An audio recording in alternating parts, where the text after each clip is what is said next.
Hey everyone, and welcome back to the North American Challenger Series Spring Playoffs. It's time for Game 2 between Curse Academy and LMQ. But first, I'd like to welcome Cloud9's jungler Meteos to the desk. Welcome.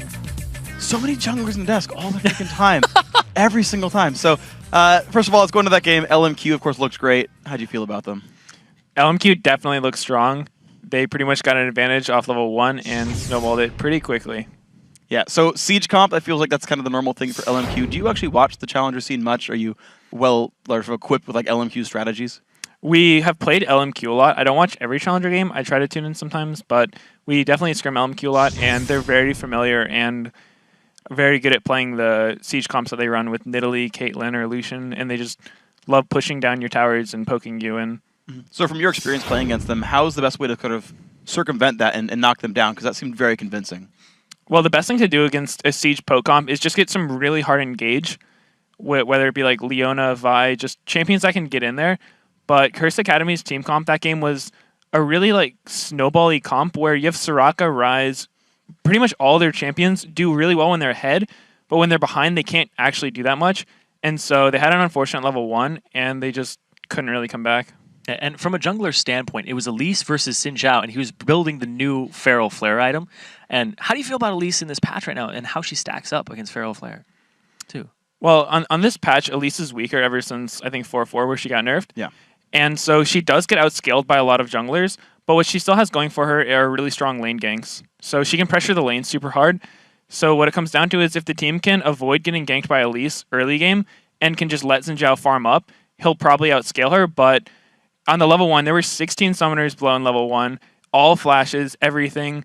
Xin Zhao lost his both of his buffs basically because he got one and then died at his second buff. So he was just incredibly behind, and at that point, Elise can do whatever he wants because Xin Zhao has no counter pressure. He tried to go for some ganks, which when you're that behind, you kind of have to, but it just delayed his Feral Flare that much more and sort of kept him from scaling. So yeah, things just didn't really go Curse Academy's way that game. Yeah, I don't think he got it all game, actually. Stuck on Rigos the whole time. So players are getting ready. So last question for you, actually. Unfortunate level 1s aside, who's your prediction for Game 2? I think LMQ will take it. They're extremely strong. Nothing against Curse Academy. Maybe they can come back, but LMQ is definitely a powerhouse. All right, Meteos, thank you very much. Guys, we're about to get ourselves into this Game 2 right here in the best of 3. And, of course, this match means the winner is in the LCS Summer Promotion Tournament, fighting one of the top, bottom 3 actually LCS teams for their spot in that tournament, in that league. Of course, the loser still has a chance. They're going to face Complexity Black for the 3rd and final spot. That'll be tomorrow. Yeah, and Complexity Black is still a very strong team. So the loser of this, you don't want to lose because then you put yourself at risk. Win this game, and then you're guaranteed a spot and you don't have to fight. Yeah. I mean, 4 teams. Fight for first. 4 teams competing, 3 spots. Yes. So 1 person goes home very, very sad. 5 people go home very sad. 1 team That's goes true. home very sad. That's true. Plus coaches, you never know what all is going to go on in this one. So the Elise banned away from No Name. Curse Academy immediately learning their lesson from that one. Pat still losing his Evelyn. So don't have to get those names confused anymore. We've said them, and we're done. Going to move forward to the next couple of champions there. The Orianna still removed from Xiao, getting the same respect. Nidalee, of course, still available. The Kha'Zix removed away from first pick, so that's a new ban that LMQ has shouldered. And so no Lucian ban this game. Not so yet. we'll most likely see Lucian, Caitlyn. No need to first pick one of them this time because one isn't taken off the table, and then you put somebody else on like a 3rd pick. Yeah. Soraka banned out by LMQ, so they don't want to deal with that. It wasn't that impressive from Duosec, but the pressure was enough. Yeah. And the fact that Nidalee was also taken off the field. We're going to actually switch this. You're going to say Nidalee, I'm going to say Nidalee. Troll the entire audience. Hasn't been taken off the field. It's been picked up. Okay, so speaking of how the picks and bans played out, though, so I feel like the Soraka ban actually helped Curse Academy because they got the Nidalee pick here. Didn't have to worry about counter picks there. I think they were happy to grab that one anyway as the steal away from Xiao, but it still means that Caitlyn's still here for Vasily, and actually Ackerman with LMQ not banning Renekton, he gets the pick here on the 2nd rotation. And he loved that champion back at Worlds when he was in Royal Club as No Name, just constant Renekton top. That's actually how he made his name in the top lane. Yeah. Ackerman just kept spamming that. And it's a pick that both Rux and both Rux and Ackerman. Yes. Ackerman and Rux both have great success on that champion. True. Just through and through. So they take it away from Rux, and he might pick up the Ryze this game. Yeah, and so keep in mind as well that this is a continuation of what happened last game. You still have the Caitlyn. Also, you've got the better early game champion down in the top lane where they actually ends up going that matchup. You've got Renekton versus anything compared to anything versus Ryze. Like, still the early game lead for LMQ. We're going to see what Curse Academy now does on their side of this. They're going to go for the Shyvana matchup. We have seen that go Shyvana's way, but also Thresh picked up now. Let's see how that goes. And I like that because the last game might be a little traumatizing here for Rux, having picked the Ryze and having big goose eggs in his kills and assists, but huge numbers in his deaths throughout the game. So Shyvana stands a little bit of a better chance, especially if we get 2v1. Yeah. So I like that pickup, especially against Renekton because you'll eventually outscale him. Yeah, given the opportunity. Yeah, I agree. And I think strategically as well, teams that try to pick for late game against a team that's so dominant early, you just will fall over because your champions aren't equipped to deal with all the ganks and you fall. I feel like more of a sort of mid-paced team is probably the right way to go. Champions like Nidalee who can actually spike on 2 items, Shyvana as well who can hold up pretty well, Thresh always effective. So LMQ, their next picks come through. Lulu has been grabbed. We'll see if that's support or mid lane. I feel like it's a Xiao champion, but we'll see what else they pick. I would probably put money on. I'll bet on that. I'll bet that that's a mid Lulu there. All right. Like, almost definitely, at least in my head. Sure. So, the whole thing that's going on through Champ Select right now is everybody's stealing away contested picks all throughout. It's like, yeah, they are. First, we're taking a Nidalee here. We don't want to have Xiao back on that champion. Then it's like Renekton Caitlyn. Boom. We take those for ourselves over on LMQ. It's like, okay, we'll take Thresh and Shyvana now. Shyvana no longer contested, but works really well, and they didn't want to give up a lot of their hand. And then you throw it back down, and it's like, oh, Lulu Xin Zhao. So we'll pick our jungler, very highly contested jungler here, and we're going to pick up a mid laner / support. Yeah, I think it's a pretty safe pick. You know, both mid lane and support are, you'll get whatever you want. Your opponents have already grabbed those roles, so pick one that's at least contested, like that can swap back and forth and give you that one extra little chance to say, you know, let's make sure we know the matchup and then pick the lane we want to go with. So Lucian does get grabbed up here for Mashby, not going for Graves versus Caitlyn that he opted into last time, and it's actually... It's a jungle Shyvana! It is actually jungle Shyvana, so Curse Academy running jungle Shiv, still going top lane Ryze. This scares me because they've got almost no early game pressure now for Curse Academy. And here's the thing too, I looked up Pat, and he runs Aatrox, Nocturne, Shyvana, all with Feral Flare in the jungle. So this is going to be a Feral Flare Shyvana coming out here, having a lot of clear. Yeah. Because her clear time is very, very good. Even top lane Shyvanas, we've seen them do camps. Yeah. When they're in 2v1s just solo by themselves. They're like, okay, I'm going to at least get some experience. Yeah. He does that. Hunter's Machete on him. He'll eventually get the Wriggles. He'll get the Feral Flare. Maybe. But his clear time is really, really good. Yeah. So the fact that you also proc it twice with your Twin Bite, just even deadlier. It's a big damage boost. So the thing with Shyvana, though, is that her ganks are a little lackluster. Like you said, the early game pressure is almost non-existent.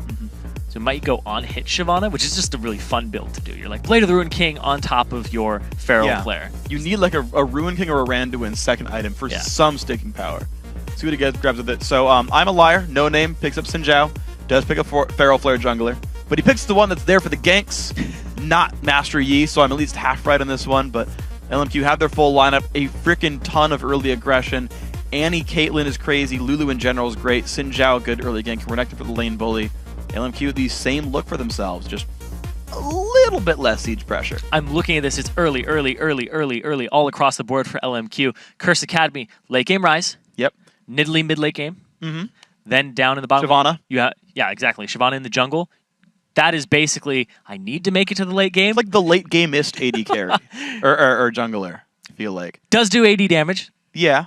So, well, I'll give you that one. Just a still little, going to be mostly magic. magic damage, but I'll still give it to you. I'm being nice. No, I don't deserve that. Fine. Feral Flare does magic damage. You're dumb. That's It's a magic carry. Good job. There you go. Okay. Take that one away from you. You don't deserve it. Lucian Thresh, though, at least, I mean, they're going to scale pretty much equally. Any of these sort of Trinity Force AD carries, like as much as the AD carry is your late game role, and like you're still going to eventually grab an Eye Edge and a Last Whisper and have really good damage threat, any of the guys who can go Trinity Force second item and succeed with it, I mean, anyone can, I mean, you should. Trinity Force Vayne, I'm sorry for the spotlight, guys. I still remember that. I built to be fair, on her. I did recommend Madras Blood Razor, and people are going Ruin King, so... I got halfway. It's not the same. No, it's not. It's a different item. Entirely. If you could redo the spotlight today, would you recommend Trinity Force? No. Okay. I've seen it once in a while, though, in competitive. Yeah, every now and then. At least in solo queue. Sneaks up. Yeah. I don't know. It's not completely horrible, but I understand it's not optimal. But yeah, so a lot of late game focus. But anyway, the point I was making, though, about Trinity Force AD carries is those are ones that at least power spike to mid game. Like, I think Lucian's 2-item build is way better than Caitlyn's 2-item build, for example. So there's one spike there, but it's 24 minutes into the game. I think it depends on what Caitlyn's second item is, because I've seen Bloodthirster straight into Last Whisper, and I think that's really good, because then your ace in a hole is just so good at the sieging power in the mid game. I just feel like I mean, that is very useful. Like, you have really, really good like Qs and Rs. I just feel like you're still not gonna have that same, like, if you look at a 2-item Lesion, you're like, okay, give that guy respect. He'll kill our top laner. You see 2-item Caitlyn, you're like, go Renekton Diver. Yeah. That's generally my read on it. I don't remember who it was, but somebody today was like, AD carries are just tank distractors. That's their role. Yeah, that was Jat. We were talking about that with AD carry support matchups. It was like, yeah, he's a tank distractor. No, that was Yut. Oh, it was Jat? Oh, yeah, okay. I don't think that was Jat. Okay. I don't want to give Jat that. That's right. You know what? Jat doesn't deserve credit either. Even if he didn't, I don't want to give it to him in case he didn't say it, because he'll be like, what are you guys saying? No. One of those two guys. Smart people. AD carry, the role should just be tank distractor, because you just run around in circles and draw the aggro. Tank distractor or feed. If you see me in solo queue, you see Freak, that's me. I call dibs on tank distractor. But you better kill their tank distractor first. That's pretty much what happens, too. It's like, who can kill the tanks first? Tank distractor, go! Okay, well, let's see what we get with this one. Curse Academy now in the blue trunks. LMQ wearing red. Health bars, at least. It's really up to them for the skins of what color they wear. Looks like... they're all grouped up, too. They're waiting for something. Xin Zhao wearing blue. Early ward went into that top lane Trabush. I like that, actually. So they can see if an invade comes from that side. And they're all just huddling in the middle here. They're kind of like, well, we were late to check our jungle, so we all want to check it together just in case. I'm curious as to why Ackerman's actually waiting around in Tribrush, since he has nothing to do there. Oh, late invade from Curse Academy coming here. Only 3 men strong. Well, it's going to be 3 versus 3 actually on this matchup completely. So the damage coming through. Mashmi's around there with Pat. They get a good trinket ward to the brush. Moore gets a 2-man stun, some good damage coming through. The anti-auto attacks of Flay lands though. These guys are battling back and forth. Pat already burning a health potion there. Trinket ward's burned for a lot of people here actually. The battle's still continuing. Good sweeper used. Wow, early sweeper by No Name actually removes the ward in the brush. Well played. It was a great pickup there. And now they don't have the vision to see No Name. And now the poke will just continue to commence. And this is going to be that point where your mid laners are level 3, and when they start showing up to this fight, it's going to be like, uh-oh, what's happening? Oh, Curse Academy, they flinch first. Looks like Moore and Vasily and the rest of the team going to push them away. So blue buff will go successfully to LMQ. Yeah. After some time. Reason they did that is because in the mid lane, Duosek's getting pushed in. So as soon as Xiao had pushed that wave up, he would have gone straight to the golem. And then it would have been like, Nidalee can't fight this. Duosek has to clear a wave or lose all that experience in gold. Yeah, makes a lot of sense, honestly. So just tiny little things affecting each other. Jenga! Yes, good bit of damage comes through, man. Xiao actually winning this matchup very early on. Duosek trying to last hit under his turret, but right now down 5 minions. And of course, the push from Xiao is going to make that worse over time. More taking a bit of pain. The harass coming back, not too big of a deal. Level 2 will come out right after that cannon minion. Yeah, but Duosek, I mean, he's just having a really rough time with this matchup. Is still last hitting. No one going to grab his own red buff, so the jungle Xin Zhao doing just fine with his items. Pat, a bit slower in this rotation, but with the smite, he's going to get level 3 as well. Duosek is getting bullied out of this lane by Xiao. And Xiao is an avid Nidalee player, and he knows the engage! Ooh, the flash going to dodge this. Will he survive? Got the Primal Surge! He's going to survive right there. It's going to be all summoners down for Xiao.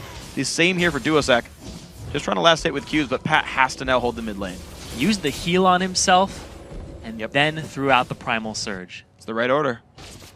Removed the healing debuff. Well played there. And now Mashmi and K1 stuck now underneath their turret. I think they even got to lane first because they disengaged and LMQ is still giving a little bit of help to No Name. So even getting to lane first, Curse Academy still losing in the 2-on-2 right there. This has been a consistent situation here. And Mashmi's a fantastic player. Yeah, he is. It's just the aggression that Vasily and Moore put out is very unique and very different compared to anybody else you'll end up facing in lane.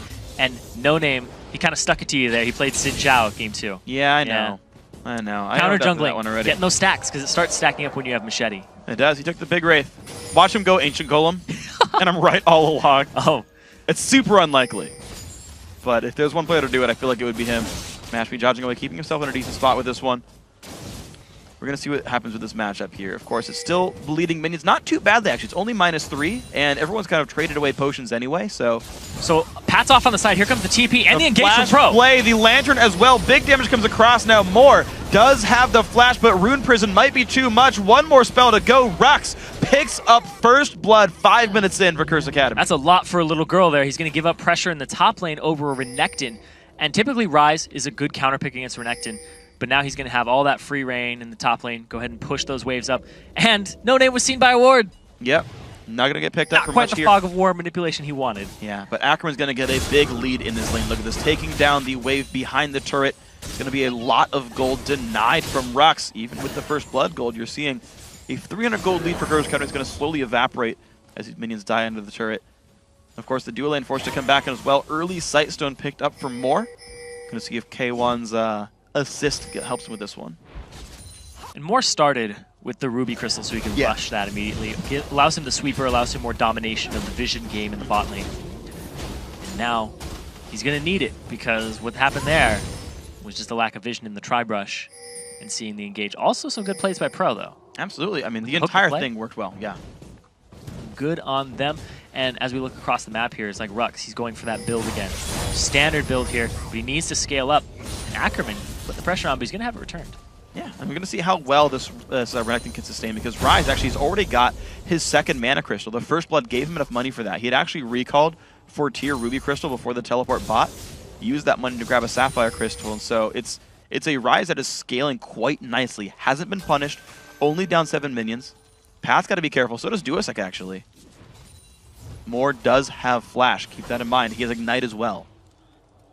And we've seen that Xiao isn't afraid to dive. He's going to get Pat hit. Oh. Ooh, he nearly did. Javelin goes back into this one, but the 3-man mid lane right here for LMQ very early on. K1 might look for rotation. Hook's going to come around. Gets him. It lands onto Moore. The flash play is going to work. Moore gets himself away a little bit. Javelin to Xiao. He actually tanked it for his teammate to make sure Moore didn't go down. And the flash came out there from Annie so that he could get that little extra range out of there. Just the rotation very well done there by K1 Pro to keep up with the rotation from Moore. And now we're going to have to see he's got the bonus movement speed. Yeah. He's not going to take it. You know, we talked about Curse Academy getting a more late game comp, and they've actually made it work through the early game. Yeah, no bad level 1s. Nope. Got first blood too. No buffs from the jungle exchanging into the wrong hands. So the game's off to a good start here for Curse Academy. Yeah, we'll see if they can do it. Of course, they are losing gold through the lanes. They're down to plus 300 gold, despite a 600 gold first blood.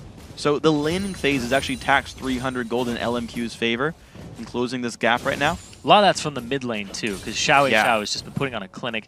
He knows how to play Nidalee, so he knows how to play against it. But right now, he's getting turned back. He doesn't. Duosec, I don't think, has enough mana to really make this one happen. You're going to see him still pushed in towards the back. It's that level advantage there, too. Duosec not even 6. Now he has it, able to clear the wave out. 7 there for Xiao. And we'll see what else we have for this one. No Name. Yep, level 5 off that camp. Pat is already level 6, though. It is Madrid's for both these guys, so there we go. 2 Feral Flare junglers. Ironically, Shyvana having the better gank so far. Yeah, he has the assist, but he also has the better clear, too. Just being Shyvana and having the burnout and the incredible just AoE damage that builds to the camps. Ooh, nice knockout from Xiao, actually. But he had to burn an ulti just to stay in lane. He's like really hoping he gets just enough gold for his next item. He's keeping his fingers crossed on that one.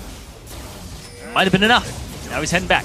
Culling Yu is just going to get rid of some of the minions. LMQ kite behind that very smartly. They don't take too much damage from this one. The lane's still trading back and forth. Vamp Scepter, Doran's Blade for both these guys. Hook nearly lands. LMQ played that one very correctly. Duosec grabs his blue buff. Pat still farming. No Name just now hit 6, about a minute behind Shyvana from Pat.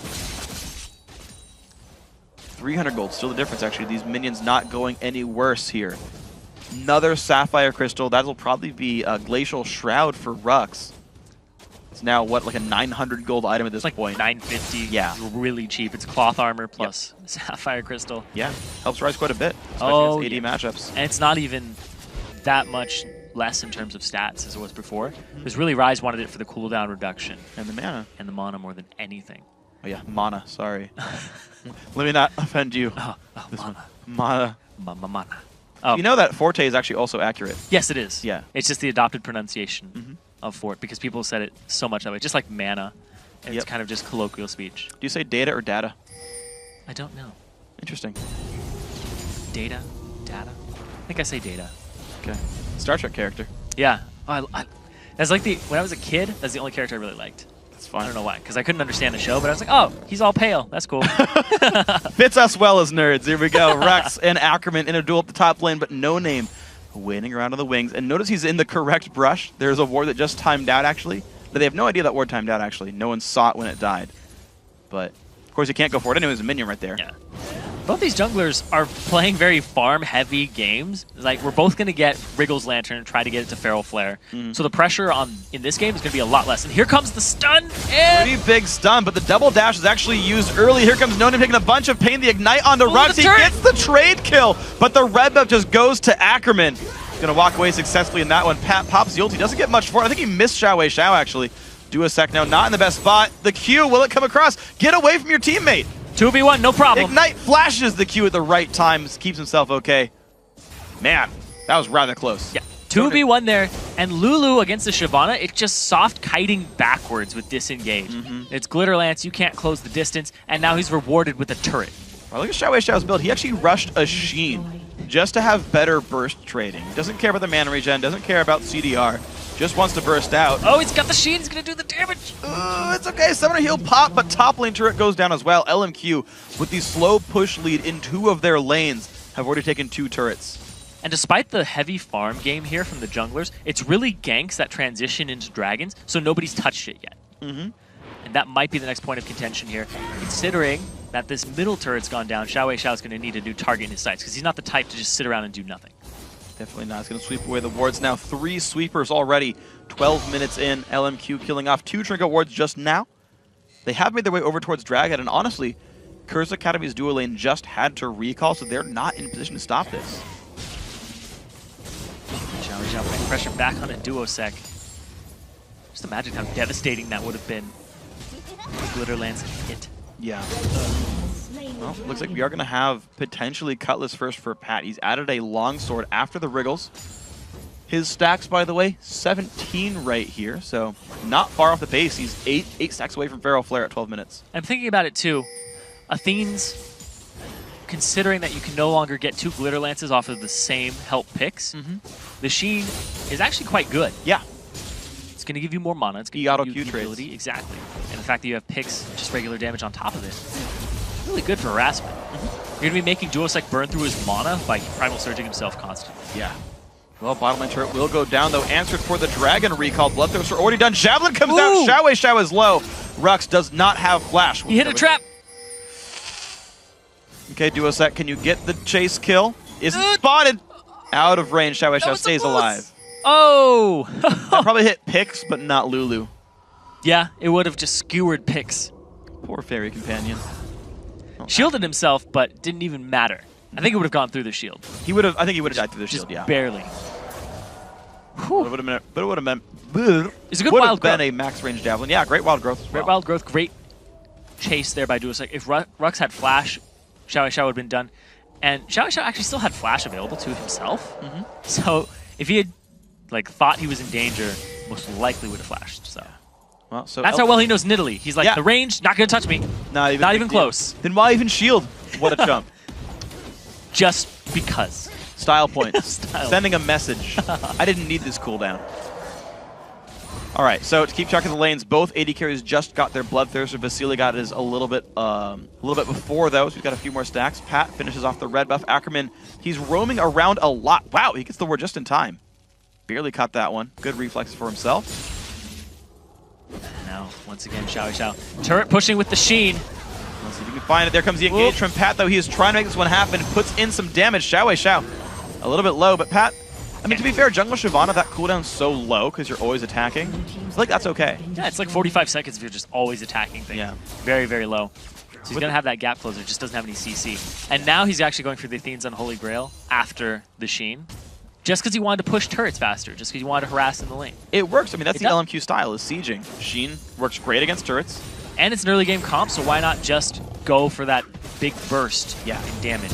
Well, they're getting a lot for it. They're picking up a lot. They're getting these, these turrets down. They've already got 3 so far. The entire outer ring is gone.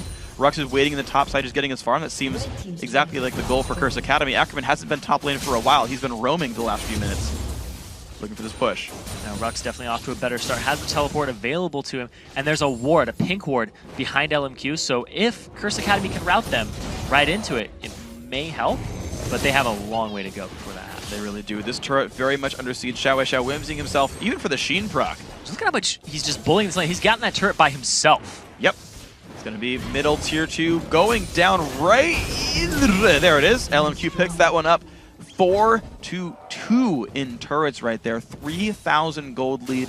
Even though they have very few champion kills, they're out-rotating the competition. And Xiao's really exploiting the weaknesses of Nidalee, where he doesn't have any wave clear unless he's in his Cougar form.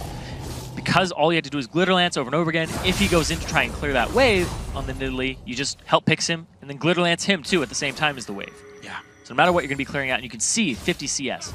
And now Ackerman, a little far forward here. I'm going to be okay with that one. He's going to back off. Ruck's just killing off some of these minions here. They're more important. Yeah, I mean, Guaranteed gold. Exactly. I mean, Curse Academy really, they are playing a more late game team. Them waiting around, catching the farm. Like, they're only losing in minions in that mid lane matchup. And so I want to see how far down Duosec actually goes. He's down 43 minions. That's a significant margin. But Athene's is done. So at least his items are still moving forward. I just want to see how long it takes before Duosec gets really menacing javelins. Because the farther back that Nidalee is, the more chance that No Name and Ackerman get tank items and are able to ignore those javelins anyway. And just soak them up. Yeah. His team. So it's just going to be a non-factor at that point. Pretty much. And it's once again, like what happened last game, if you look at the farm difference between the mid laners, it's not really so much that Duosec has been shut down, or it's not that Xiao's been fed, it's that Duosec's been shut down. He's just not getting the same amount of farm. And last game with Xiao and Nidalee, it was like, whoa, look at those spears, they're chunking for a lot, and Soraka can't heal it all up. Yeah. Not because he was fed, but because Soraka just never got going. Yeah, and he just had such great mechanical skill to last hit minions, it was pretty safe. He takes some quick ward clearing, Ackerman going to dodge away. That ward's going to go down, but he's still going to trade back. Actually burns his Fury in that one, not a big problem though. Let's see, another Javelin does hit Vasily in the back though, but it's Bloodthirster Caitlyn, should be able to lifesteal back up.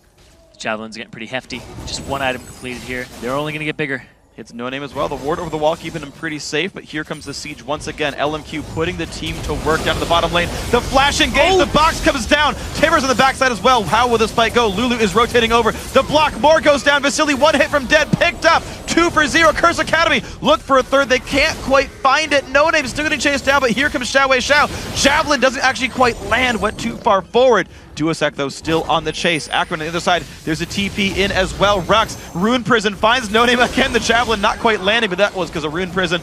There's a 3-kill swing for Curse Academy. And they're in the lead in kills 5-1. It's just objectives that LMQ have had in their favor. 2 turrets up and the Dragon. Dragon in 3 seconds here. So Curse Academy, they have their eyes on the mid lane. And the reason that fight went the way it did is because it was an engage 5-on-4. Hard engage by Pat and Rux, just all getting in there, and no Xiao with the disengage with Lulu, which is the key point here for LMQ to keep everybody away, aside from the sweeping crescent sweep. There it is.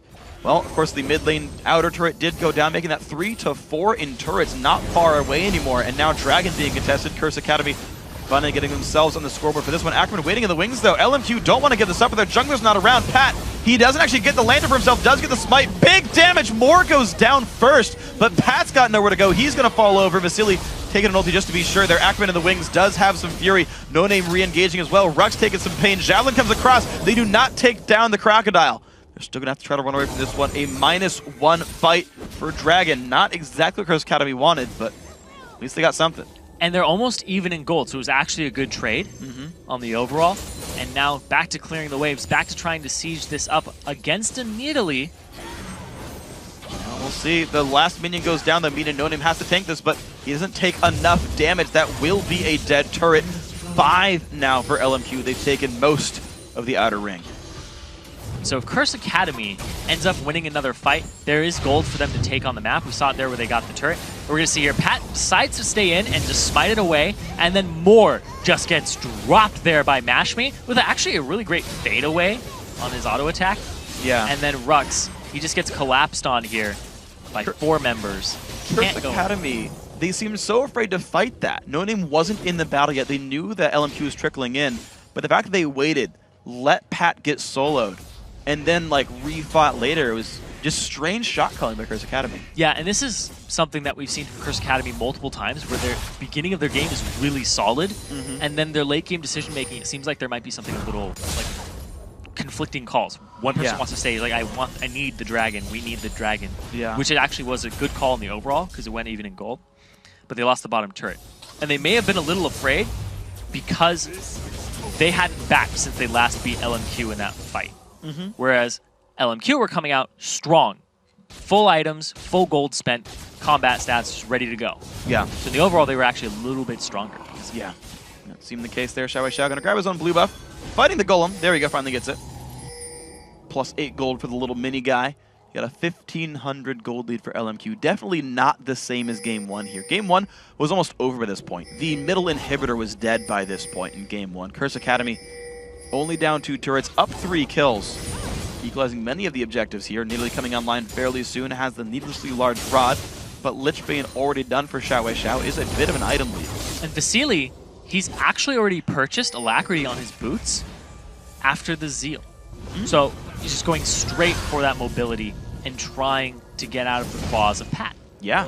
And away from Rux, keep him at arm's distance. Yeah, really wants to disengage that. I mean, Caitlyn is naturally out of Ryze's reach. Just barely. So if you can stay out, I mean, yeah, enough to matter. Enough where you can probably auto and still run away as long as you're not getting caught by a flash or something. But Ryze is a good champion at killing AD carries. As soon as you land the Rune Prison, all the tricks are out the window, and Vasily will have maybe a bad time here. He does have the one summoner heal, though. Moore did run Ignite, whereas Exhaust for KO1 is going to be pretty useful at stopping some damage output. Curse Academy about to get engaged on. LMQ rotating it from the side. Actually, the flank as well for Xiao Xiao. You guys might have to be careful with this one. Vasily coming down as well. Looks like ships passing in the night. No fight. And the Feral Flare completed on Pat, and now it looks like he wants to go for both Randuins and later the Rune. I think it's just the Cutlass for the slow, and he'll stop for a while. Yeah. Finish Randuins, finish Banshees, then move forward. That's my guess on his build. Of course, Sork Shoes and Early Distortion did come out for more. So he's got more flashes. He runs faster when he flashes for 1 second in case he didn't quite get in a range. But also the Tier 2 Frostfang line. They've been again under fire. We'll see if Curse Academy can make their way in once again. But of course, LMQ ready to defend.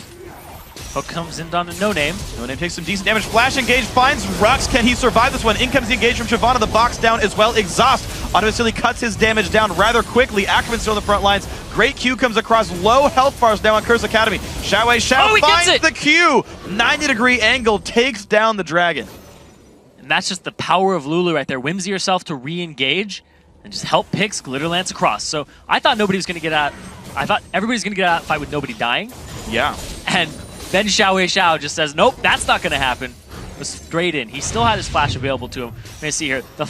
That goes on to No Name, but that says for more, let's get Rux. They go after him, put a lot under Rux, but Pat tries to disengage it.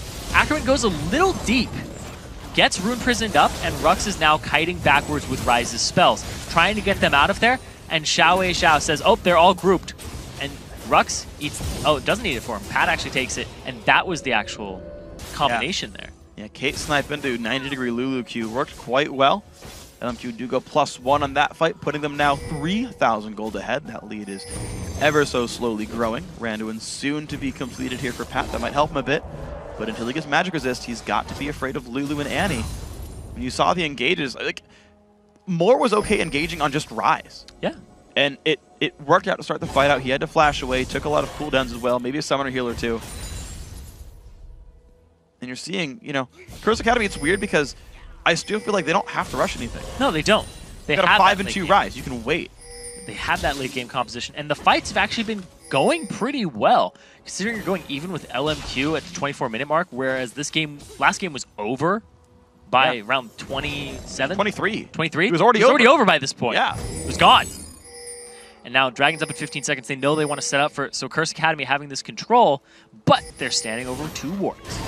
I'm going to get rid of this one with the pink ward. 8 seconds. There's the hook on on the No Name. Can they find another battle? They dive right in on towards Rux. Here comes the culling, but it hits almost nobody there. Rux in the back line getting blown up, but Moore does fall over. Rux still trying to kite back. Chaos nowhere to go. He does fall down. 1 for 1 in the battle. Ackerman still wreaking havoc in the back lines. Pat forced to run away as well. Flashes away. Duosect now turned into a cupcake. A double kill now for No Name. This fight going well for LMQ.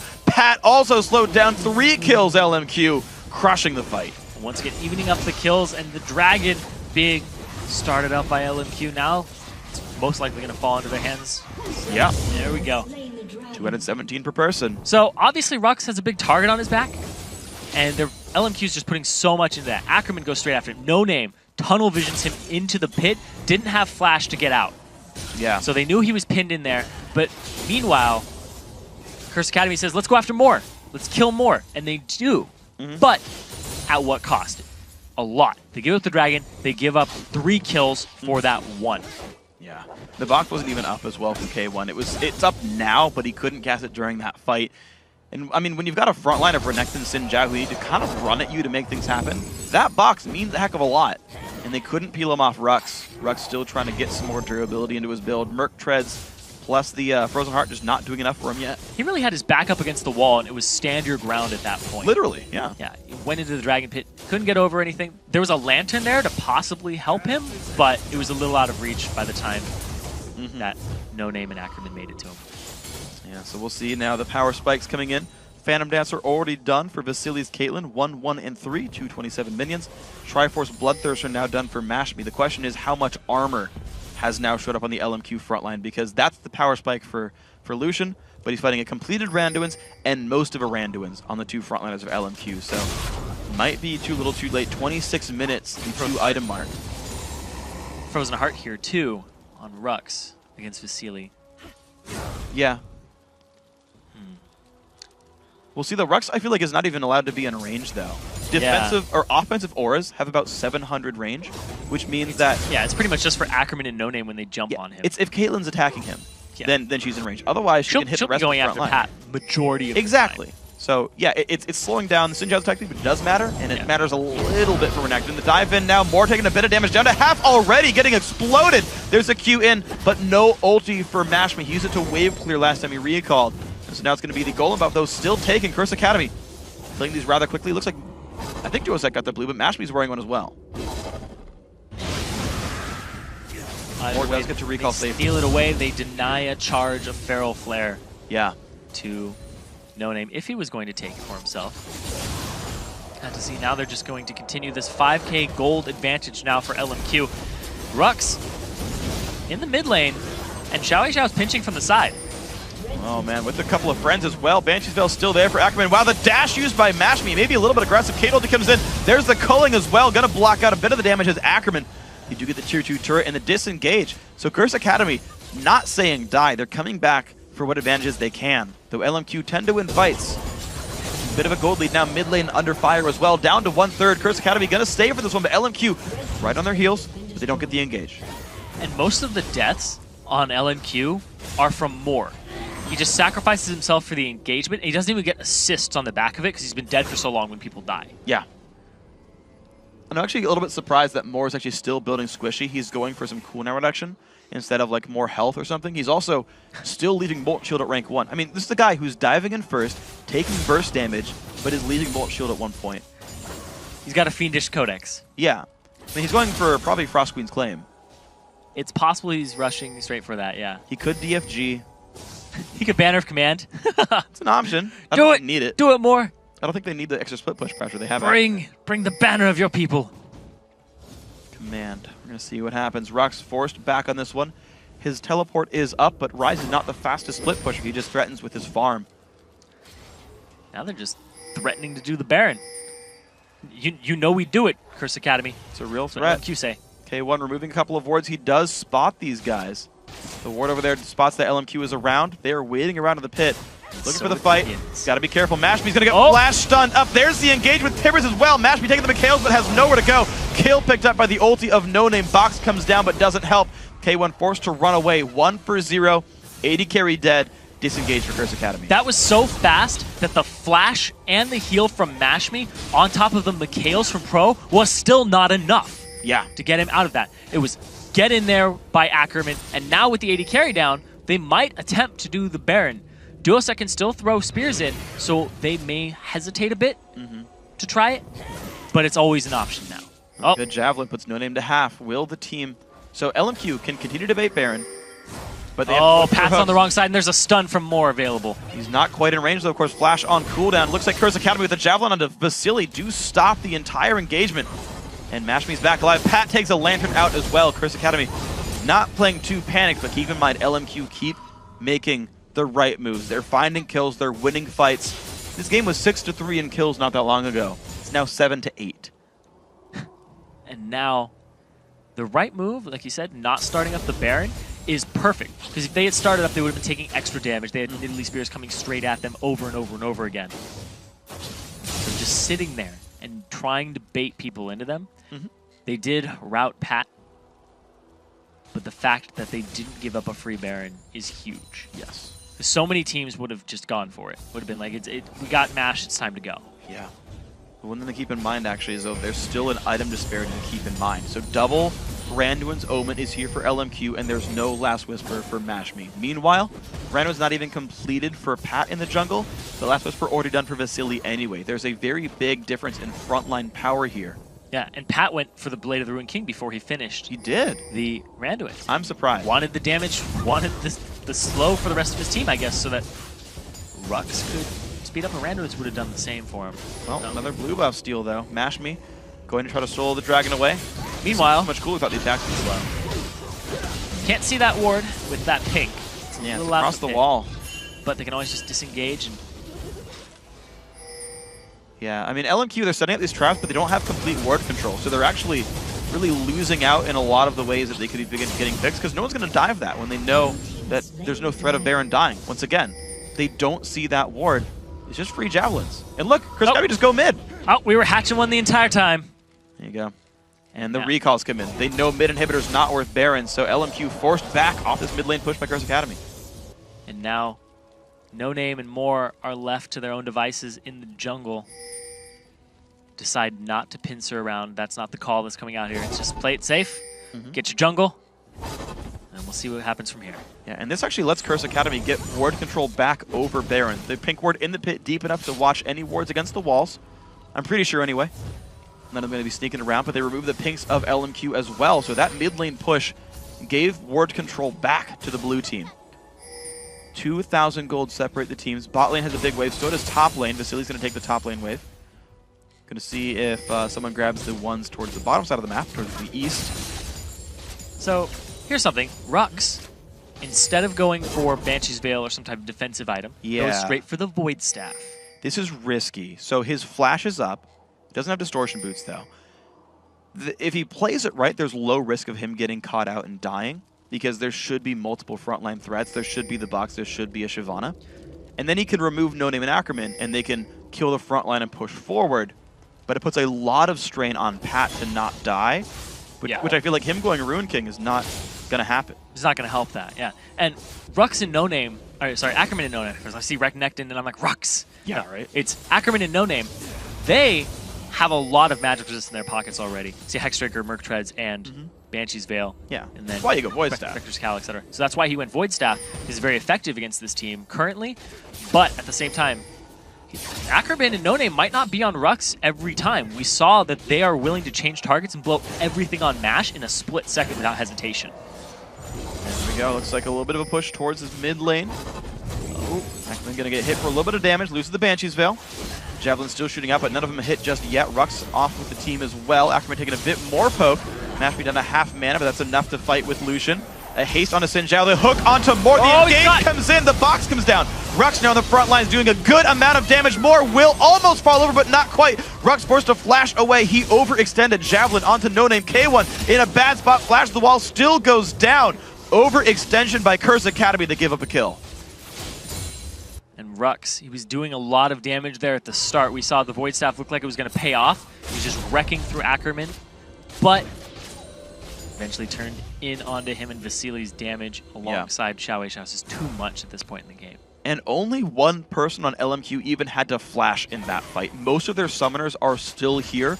Curse Academy burned 3 of theirs. It's a summoner spell lead as well for LMQ. And LMQ still got the kill lead in that fight, on a fight that Curse Academy wanted. And I want to frame this too. Look at the CS on Xiao Xiao compared to Duosec. Yeah. 100 up. He knows how to play that matchup versus Nidalee. He knows how to exploit her weaknesses, and now they're going for a Baron with Mash Me, nowhere near this. Oh, it's going to be a bit of a risk now. Baron dangerously low, almost no chance of a steal. Javelin comes through to Vasily, but not going to be nearly enough. Now Pat forced to run slowed so much down, damage! And the Dragon Form wasn't yet available. Another kill comes through. LMQ dominating now the late mid game. Pat was just passing by, and man, he got a present for that one. Yeah. Chunked down immediately. 405, 324 CS for Xiao Xiao. He has so much more gold than Duosec right now in this game. Yeah, he's about to complete his next major item. 900 gold in the inventory. Not going to be far away from the Zonias. He's going to see 2,000 gold, 1,300 total on Vasily. He's got 3,000 more than Duosec right now. Yeah. Basically a whole completed item over him. Yeah, and you're seeing almost the same thing happen among the AD carries as well. Most of maybe minus like 700 gold, an Infinity Edge here for Vasily. He's nearly going to complete that item. Mash Me just barely finishing his last Whisper, which again they could have really used in that last fight. Curse Academy, I mean, thing is, some of these forces have been working. Most of their mid game moves were made from down in gold and it worked, but to try to kill a front line without a last Whisper done is a pretty risky situation. Curse Academy, that fight did backfire. Ooh, they're trying to collapse on Rux here. No Name can close the distance with Audacious Charge. He flashes, too.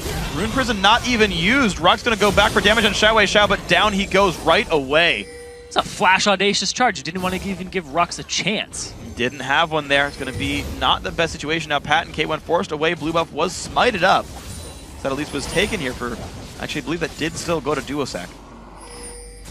No, they did go on a Pat, but he's got to have the Dragon Form. Goes over the wall. Did get a Lantern, but didn't get to use it. But now he's without the ultimate there. LMQ now look for the mid lane. They've got Baron. They've got the champion lead, 5v4 for 23 seconds. They've got the gold lead as well. Mid inhibitor turret goes down. Inhibitor also. This Baron buff, they're just going to heal up a little bit right now. Ackerman gets caught, but they don't have the engage to follow up afterwards. No. They have no front line right now. They can't go in for a fight like this. LMQ, they can just make the rotation back now to the bottom lane right here and look for more advantages in this matchup. And now Xiao Xiao with the completed Lich Bane from early on, with all this AP behind it, just shreds turrets so quickly that the Siege is basically walk up, clear wave, hit the tower once or twice, and then just do it over again every 30 seconds. Now here they go. 37-20 in the game. LMQ with this win guaranteed themselves a spot in the North American LCS Summer Promotion Tournament. If CA can't hold on, they fight the third place match. There's the engage, finds his Donut to Pat and Mash Me. Better damage comes through. More low on health, taking the turret. He's going to stay alive though. Rocks in the back lines. He's going to go down. No Name still alive as well. Ackerman wreaking havoc back there, not going down whatsoever. More coming back into this fight. Pat showing up. They finally get the kill onto Annie. The culling dealing some great damage. Honestly, Vasily does fall over. There's actually a bit of a kill lead for Curse Academy. Can they chase? LMQ out of the base. W is going to land from the chase. Whimsy's down. Move forward. Whimsy, yeah, has been used, but Xiao Xiao. He just speeds ahead of all of them. Yeah, helps the team get out of this one. They're going to be pretty safe. Duosec not going to land that Javelin. Looks like LMQ, though, they get a turret for a -1. Still +3 kills. LMQ going to get Dragon on the way out. So Rux sacrifices his life here to actually Rune Prison more and keep him locked up because he's too far forward. Now Ackerman and No Name are all over him. Moore takes some turret shots. They tries to come back, but Rux is down. He's gone out of the fight. Ackerman a little overextended here, but at the same time, have the re-engage and boom.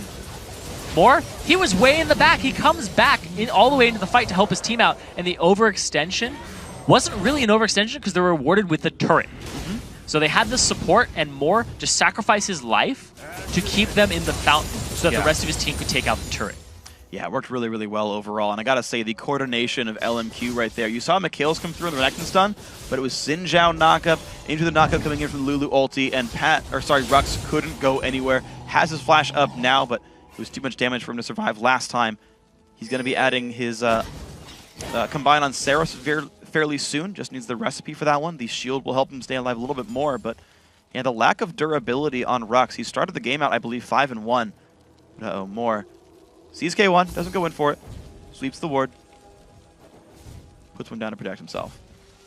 But on the flip side, Ackerman and Xiao Xiao have just been having amazing games. Yeah. 107, 506, just dominating their lanes. 127 CS up for Xiao Xiao. And then in the top lane, you have Renekton, who was pretty much even throughout the start of the game, but he's up to a 30 CS lead now over Rise, who will basically just destroy Renekton in the late game. Yes, he will. We're going to see LMQ starting to poke at the vulnerabilities of the base. Mid inhib already dead. Bottom inhibitor turret is gone. I mean, that structure is available. Hook's not quite going to land right there. I don't know if it was a fight they wanted anyway.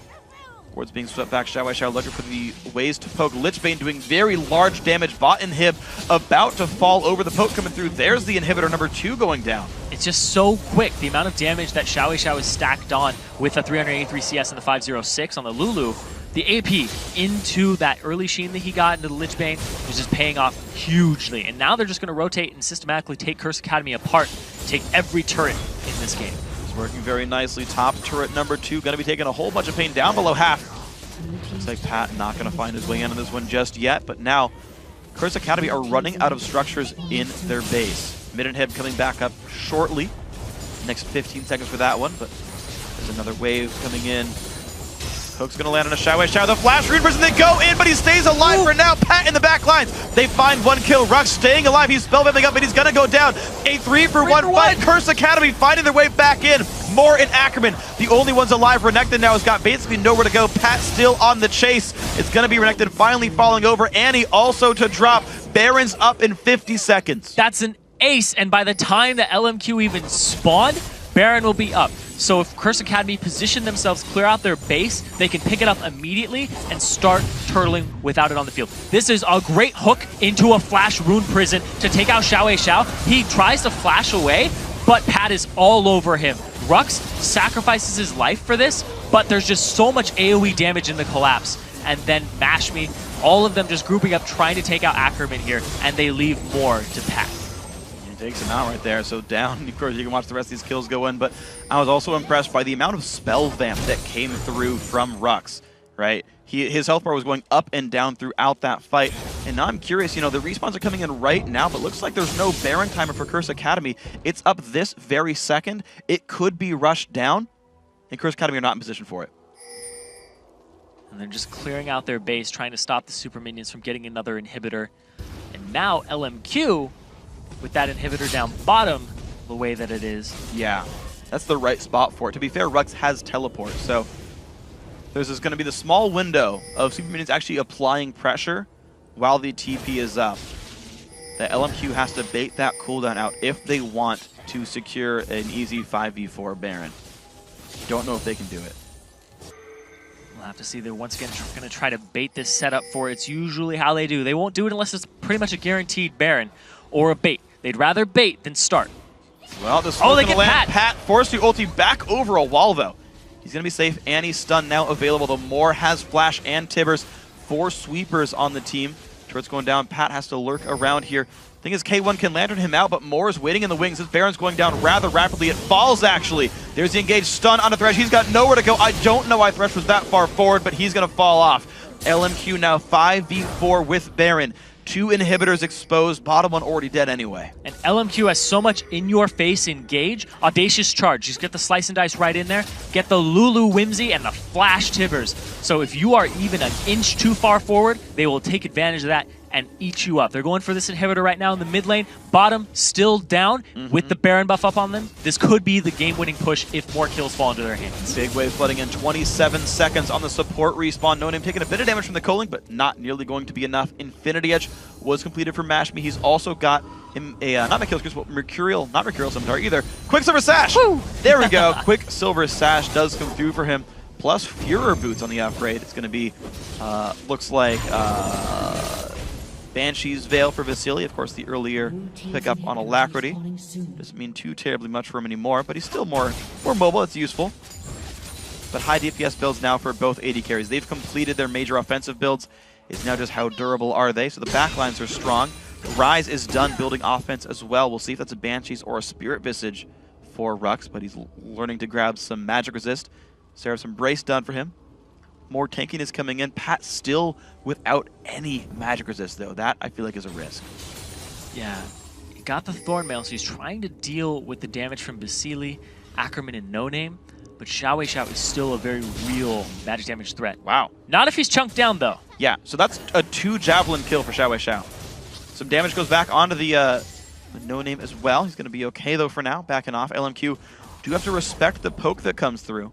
but they've got a dead inhibitor and a Baron buff, meaning they've got plenty of regen and a lot of room to siege. So inhibitor is available for them to take down bottom. Dragon is also up, and the hook, ooh, not landing there. Does not hit him. The LMQ, they're saying bottom lane, the open inhibitor. Let's take that. Minions are going to distract mid lane a little bit. We've got a regular wave down here with a cannon for what it's worth. Javelin lands more, actually tanks it rather successfully with some extra MR. Banshee's Veil, of course, helping with that one. And now comes the push. Javelin number 2 not going to land right here. Has Flash Tibbers available for him. So as soon as somebody's out of position, it's going to happen. Fine, Vasily down to half, though. Good Javelin lands there. Duosec does keep this inhib alive for now. Finds No Name as well. Takes a quarter off his health. LMQ, though, still waiting with the Baron region. Their health bar's coming up rather quickly. Moore takes another one, though. Banshee's Veil refuses to come back up. Mashby still finding some more damage. Moore almost in range to Tibber somebody. Head off in the wings. A couple of traps come down. Cullen getting Ackerman to half. Curse Academy actually go in for the fight. Hook's not going to land. No Name forced back, though. This might not be a great situation for LMQ to engage at this point because Rux is so strong, he'd be able to just decimate No Name and possibly take out Vasily. Yeah, at this point. Even lower. Hook comes in. Ackerman is going to be knocked around. There's Pat into the back line. Fight's going to start. No Name going to get jumped. He's going to run away. Moore is okay as a kill. 1-for-1. Jungler for support. Ackerman still going to be going down. Wow. K1 Pro forced back, has to flash away from that one. Rux also taking damage. Mashby, he does go down. That's going to happen for Xiao. The dive's still coming in. Down goes the Rux. Down goes almost everyone. Curse Academy, 2 versus 4. This should be the game. LMQ to 2-0, finally in the semifinal, fighting tooth and nail, but they will make it to the LCS Summer Promotion Tournament and into the finals. They have not lost a best of 3 that they have participated in since being formed as LMQ over here in America. Yeah. They've lost games, they've lost best of 1s, but they've not lost best of 3s ever.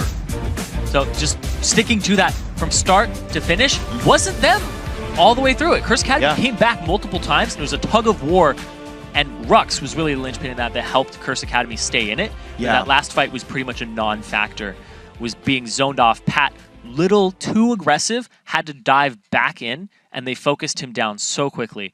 At LMQ, their targeting in team fights is really astounding because they know who to prioritize, and they don't hesitate to do it. You're sitting there, I sit there and think, if they had like haphazardly targeted that person, it wouldn't have worked out. Absolutely. Like, I'm imagining the voice comms are probably kind of similar to TSM, like, Vayne. Just get him. Rux. Get the Rise. Get the Lucian. All in him. Like, when they say all in, I mean all in. Flash, slice. Get him with whatever you can. That part where the Mikhails came out didn't even save Mashby twice is ridiculous. That just shows how much CC they layered on top of each other to complete their goals. And you saw that like there was no MR itemization at all from Curse Academy either. You saw that they're like, yeah, let's stack on the Thornmail on top of the Random's Omen on top of the Ninja Tabby, which just gave free reign to Xiao. You saw how much he would chunk these guys. Picked up a couple of kills in cleanup. You saw the Flash re-engage to take down Mashby in that very last fight right there. There just was not really that much durability for them, and you saw how quickly the burst came out. Lichbane, Deathcap, Void Staff, Athenes. Huge damage from Lulu. Yeah, and the build order, too. Going with the Sheen early on to push the turrets and bully the Nidalee in lane. Yeah. And compensate for some of the changes to Lulu, where the help picks doesn't last long enough for 2 Glitter Lances. Yeah. Just really just taking it to him and showing that Lulu is still a very viable pick in the lane and in team fights. Yeah, and he did so much the entire game where they're hasting people in, and I was watching for it. Sometimes it was a whimsied Annie waiting, saying, and threatening, saying, I can flash Tibbers you, back off, and creating all these zones of pressure, you know, forcing the back lines away. You saw Mashby would pop his ulti very early in fights just to deal the poke damage, knowing that he's going to be under threat for the rest of the battle anyway, and he's trying to get health bars low. And despite all that poke, how much damage came through from the javelins? LMQ didn't flinch, found the engage, and crushed the fight. Yeah, I thought No Name was going to back off surely after that fight, being taken down to 1/5 HP before it even started, which was just crazy. Normally, you're just like, all right, we don't need this. We don't need any of that. You guys can just do your own thing. We'll go back to base, heal, and then we'll come back and do this again. Yeah. They're like, no, we got to have the game-winning push right now. Yeah. And just that determination and the fearlessness of No Name in that matchup, it's just like, I don't care. I'm going to go in. I'm going to audacious charge. That's fine. Yeah, you it's guys audacious, but it worked. It's very audacious. Lives Aptly up to the name. named. lives up to the name, guys. So now that the twists and turns of today's games are in the rearview mirror, let's take a look at where we are now in the bracket. LMQ is headed into the finals versus Cloud9 Tempest. And Complexity Black will face off with Curse Academy in a crucial third-place match with a trip to the Summer Promotion Tournament on the line. And so tomorrow we have the long-awaited conclusion of the Spring North American Challenger Series with a third-place showdown between Complexity Black and Curse Academy. The team that takes the last Nexus takes the last spot in the promotion tournament. And immediately following, we'll crown the Challenger Series champs after Cloud9 Tempest takes on LMQ. And don't forget, these are all best-of-5 matches, and the race to the NA LCS begins at 12 noon Pacific Daylight Time, 6 p.m. Central European Summer Time. Yeah, 9 p.m. actually for European Summer Time. Writers, you screwed us. 12 noon Pacific, 9 p.m. Central European Summer Time. Now with that, it's time to dim the lights on the Challenger Series semifinals. But before we go, I want to say thanks again to our friends at Coca-Cola and also to Voivo and Medios for their help in hanging out with us today. And on behalf of myself, Zyrene, Jat, and the entire live broadcast crew, good night and GG. There's a hook. It lands on a Duosec. Not good. Down she goes. Soraka has fallen. Pat also in a bad spot. 2 kills picked up. Ackerman claims that with the ulti. Now 3 on 5. Javelin's gonna land. There's the hook on the No-Name. Can they find another battle? They dive right in on towards Rux. Here comes the culling, but it hits almost nobody there. Rux in the back line getting blown up, but more does fall over. Rux still trying to kite back. He has nowhere to go. He does fall down. 1-for-1 on the battle. Ackerman still wreaking havoc in the back lines. Pat forced to run away as well. Flashes away. Duosec now turned into a cupcake. A double kill now for No-Name.